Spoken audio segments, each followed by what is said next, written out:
안녕하십니까. 2023년 12월 12일 화요일입니다. 코페스 동반자 채널에서 오늘은 후티 반군 홍해에서 무차별 공격 선언, 양만춘 함도 다국적 해군과 작전에 돌입, 이런 주제로 말씀을 드리도록 하겠습니다. 오늘 이야기가 왜 중요하냐면은 양만춘 함은 한국의 해군 함정이고 해군 부대입니다. 바로 이 부대가 지금 국제전에 휘말려 있다. 이 내용이 굉장히 중요한 겁니다. 물론 아랍에미레이트도 우리나라 군대가 가 있지만 그것과는 양상이 다르고, 먼저 번에 이순신급 구축함들이 아덴만에서 해적들을 상대했던 것과는 또 양상이 다른 겁니다. 이번에는 이스라엘과 하마스 전쟁에서 하마스를 돕는 후티 반군이 지금 계획적으로 작전을 하고 있는 거고, 그 뒤에는 이란과 중국과 러시아가 있는 겁니다. 이스라엘이 하마스와 전쟁을 빨리 끝내게 되니까 우크라이나와 러시아 전쟁이 다시 또 관심을 받게 되는 겁니다. 이스라엘과 하마스 전쟁이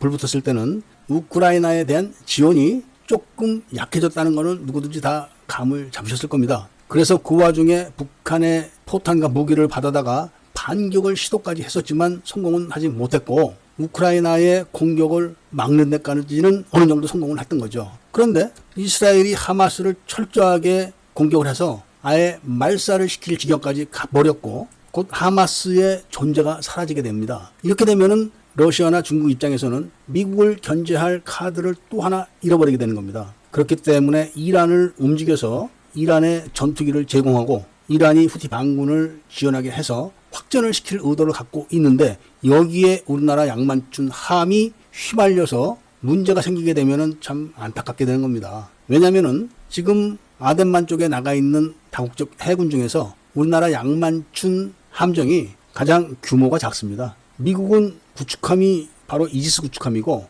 일본은 모가비급입니다. 그리고 프랑스도 아트텐급인데 모두 다 최소한도로 우리나라의 이순신급 구축함보다 큽니다. 양만춘 함정은 많은 구축함이지만 3,200톤급인데다가 아주 오래된 그런 노후된 함정이고, 이번에 일단 성능 개량을 해가지고 컴퓨터나 뭐 전투 시스템 이런 거는 다 손을 봤기 때문에 함정의 전투 시스템이나 컴퓨터가 다운된다거나 이런 일은 없을 겁니다. 그런데 함정이 작다 보니까 무장이 빈약하죠. 대공 미사일은 겨우 시스페로 16기가 지금 장착되어 있는데, 만약에 이걸로 공격해오는 드론이나 미사일을 막았다고 했을 때 여러 발을 사용했을 때 그거를 당장 보충받을 것도 마땅치가 않습니다. 왜냐하면 주변에서 시스페로급 미사일을 사용하는 부대가 없습니다. 그리고 양만춘 함정의 레이더는 전부 신형을 도입한 거라 그래도 나름대로 추적과 탐지 이런 건 합니다. 이순신급 구축함 1, 2, 3번 함이 중고 레이더를 수리해서 다른 겁니다. 그러니까 이순신급 구축함과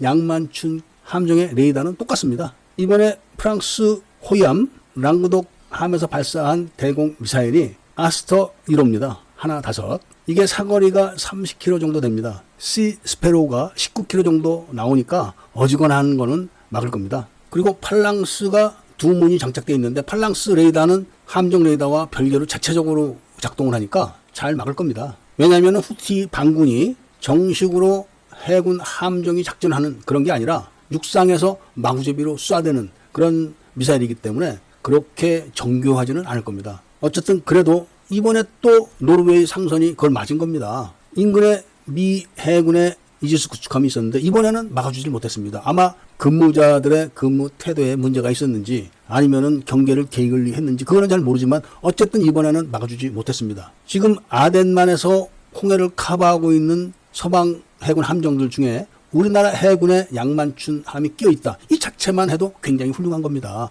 이번에는 해적을 막는 게 아닙니다. 그리고 인근에는 미 항공모함 함대가 버티고 있고 이스라엘이 곧 후티 반군을 공격할 것이라는데 문제가 있는 겁니다. 아마 이것 때문에 러시아가 최근에 이란에게 신형 공군 전투기들을 보낸 겁니다. 왜냐하면 이스라엘 전투기들이 공습을 하게 되면 이란도 무사하지 못합니다. 그러니까 사태가 확대돼서 우리나라 해군 함정 양만춘 함도 이미 작전에 투입되어 있기 때문에 신경을 써줘야 된다는 거죠. 우리나라 해군 장병들이 양만춘 함정을 아주 완벽하게 다룰 줄 알고 그리고 수많은 대공 훈련, 대잠 훈련 이런 거를 무수히 반복했기 때문에 드론이나 웬만한 미사일 공격들은 다 막을 수 있다고 저는 보고 있습니다. 그리고 양만춘 함정이 막지 못할 정도의 미사일 공격이면은 인근의 더 큰 함정들, 즉 미국의 이지스함, 그리고 일본의 모가비급 함정, 그리고 프랑스의 호위함들, 이런 것들이 또 막을 수가 있기 때문에 그렇게 큰 걱정은 안 하셔도 되고,